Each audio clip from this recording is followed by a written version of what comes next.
កម្មវិធីរសៀលថ្ងៃពុធទី24ខែធ្នូឆ្នាំ2025ត្រូវនឹងថ្ងៃ5កើតខែបោះឆ្នាំអសាញ់សប្បុរស័កពុទ្ធសករាជ2569រួមមានម៉ោង 13:31 នាទីបទយការួបរวมគ្នាកសាងភូមិសាស្ត្រគ្មានគ្រឿងញៀន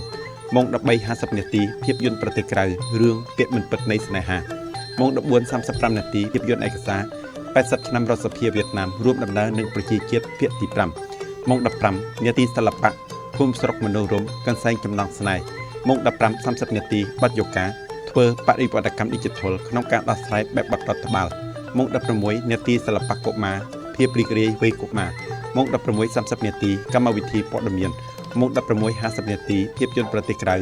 រឿងអ្នកក្លាហានអ៊ូយ៉ាងទៅម៉ោង 17:40 នាទីបទយកាពង្រីកផ្ទៃដីស្រូវគុណភាពខ្ពស់បំពេញអូស្មန်តិចសូមអញ្ជើញទស្សនិកជនរងចាំទស្សនា